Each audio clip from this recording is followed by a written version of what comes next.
strongly that you give your lives for this country, and we should pay attention to your needs. So whatever effort I can give in this, I'm doing. A strong army makes a strong nation, sir.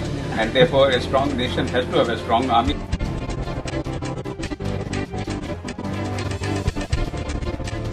फौजी लोग, आप सब border पे जाते हो, लड़ाई लड़ते हो, लड़ाई में घायल होते हो, शहीद होते हो, तो आप देश के लिए शायद जितना आप देते हो और कोई नहीं देता है।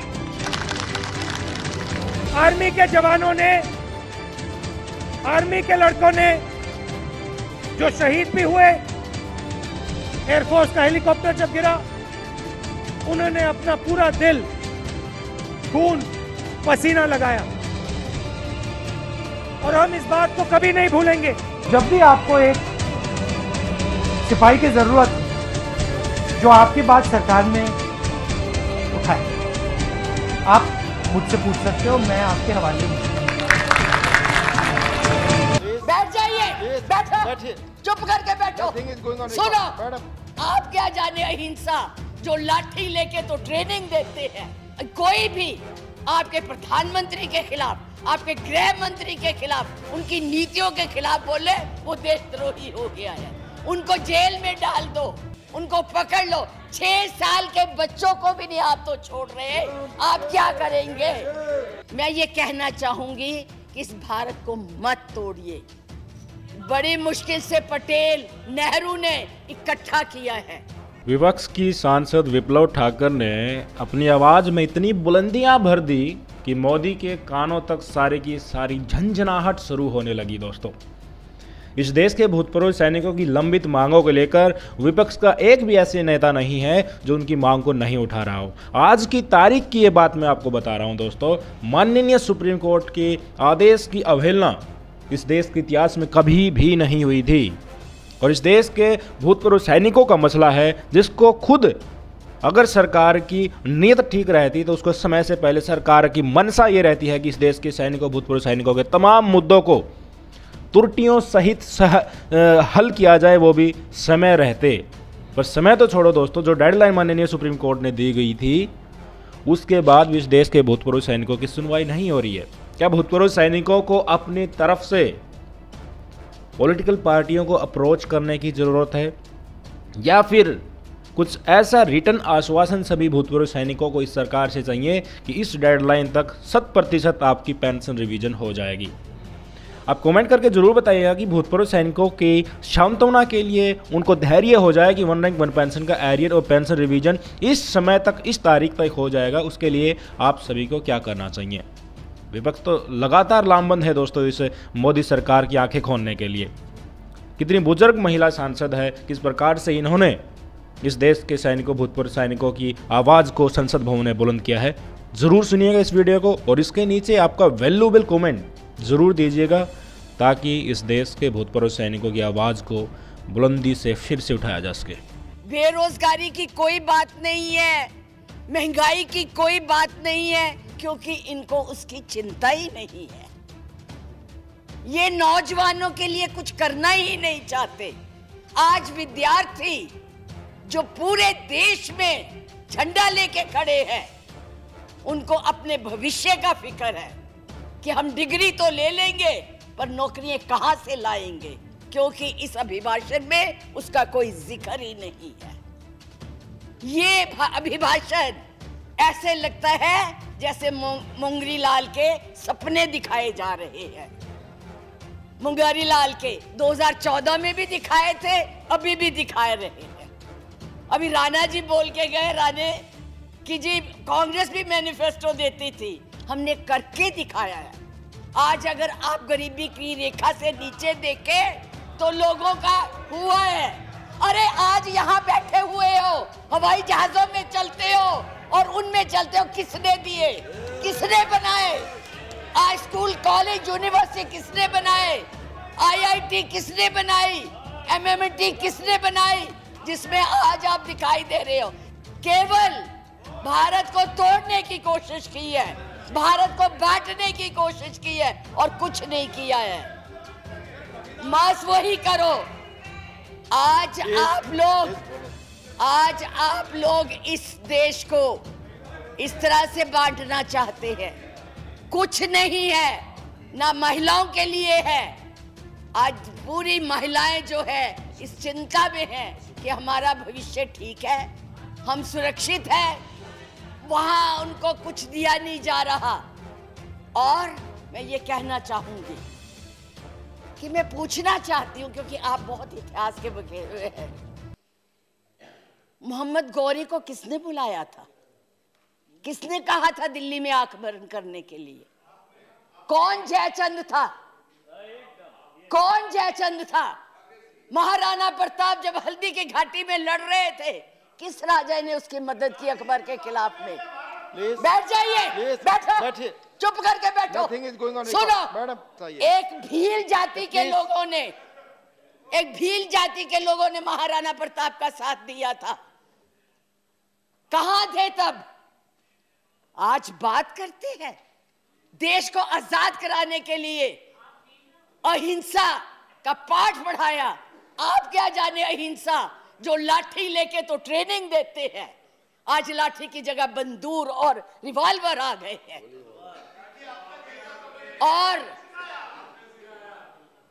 हमने सिखाया आपको अहिंसा, आपने सिखाया है जनता को हिंसा।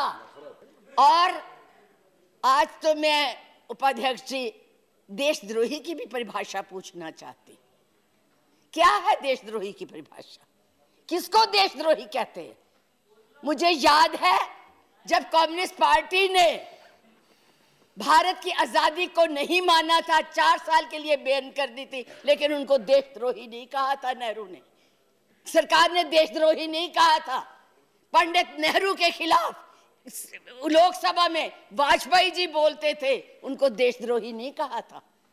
आज कोई भी आपके प्रधानमंत्री के खिलाफ, आपके गृह मंत्री के खिलाफ, उनकी नीतियों के खिलाफ बोले, वो देशद्रोही हो गया है। उनको जेल में डाल दो, उनको पकड़ लो। 6 साल के बच्चों को भी नहीं आप तो छोड़ रहे। आप क्या करेंगे? आपके पास ना तो कोई कार्यक्रम है, ना आपके पास भारत के लिए कोई नया सोच है। कुछ नहीं है, केवल एक सोच है कि कैसे इस देश को तोड़ा जाए। 70 साल में उपाध्यक्ष जी हमने पाकिस्तान का इतना नाम नहीं लिया था जितना ये 6 सालों में ले रहे हैं। हमारी महानायिका ने पाकिस्तान के 2 हिस्से कर दिए थे, बांट दिया था, और ये आज पाकिस्तान के नाम से डरा रहे हैं। और वैसे कहते हम बहुत मजबूत है, हर बात के लिए पाकिस्तान, हर बात के लिए पाकिस्तान। क्यों भाई? क्या है वो? आपका कुछ लगता है? हाँ, जरूर लाहौर में जरूर बिरयानी खाने गए थे, कांग्रेस नहीं खिलाती, बिना बुलाए गए थे। और आज बात करते हैं, किसकी बात करते हैं? मैं ये कहना चाहूंगी कि इस भारत को मत तोड़िए।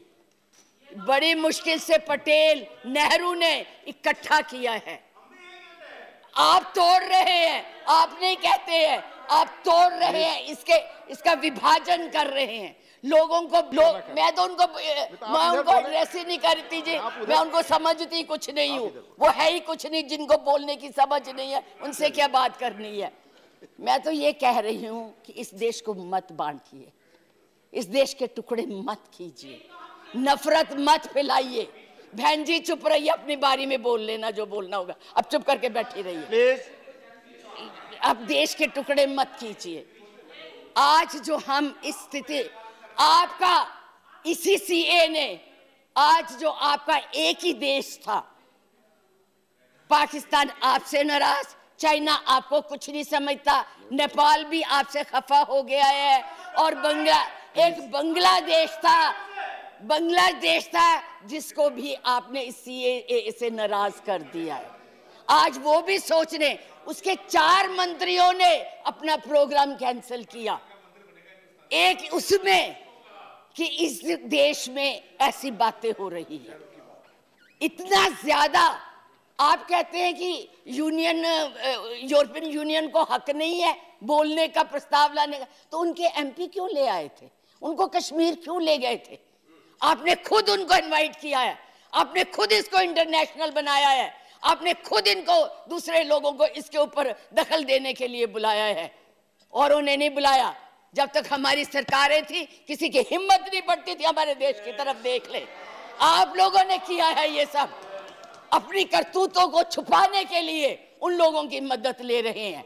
आपके पास कोई प्रोग्राम नहीं है, आपके पास कोई कार्यक्रम नहीं है, केवल एक कर्म है कि गोली से उड़ा दो जी, मार दो जी, खिला दो जी, यही आपकी यही आप करने जा रहे हैं। इसलिए मैं आप लोगों से कहती हूं कि इस देश को मत बांटिए, इस देश की एकता को बनाए रखिए। इस देश में जो भी यहाँ है, आज वो सदियों से रह रहे हैं, अभी नहीं आए हैं। अब पाकिस्तान और बांग्लादेश, अरे भाई वो तो है ही इस्लामिक कंट्रीज, उनके बारे में क्या बोलना है? हम तो सेकुलर, हम तो धर्म को मानते हैं। किस धर्म की बात आप करते हैं? किस राम की बात करते हैं जिसने अपनी मर्यादा को रखने के लिए जनता की बातें सुनी थी? उस जनता की बात सुन के उसने सीता को वनवास भेज दिया, और आप लोग बात तक नहीं करना चाहते। किस राम राज्य की बात करते हैं? किसको पूजते हैं आप? मंदिर बनाइए, जरूर बनाइए, लेकिन उनके आदर्शों को भी मानिए, उनकी बताई हुई बातों को भी मानिए। सिर्फ केवल कहने से बात नहीं बनती है, ऊंचे ऊंचे भाषण देने से नहीं बात बनती है। इसलिए मैं यही कहूंगी, इस देश को मत बांटिए, एक रहने दीजिए, ये नफरत मत फैलाइए। ये आपके लिए भी और हमारे लिए भी बहुत धन्यवाद।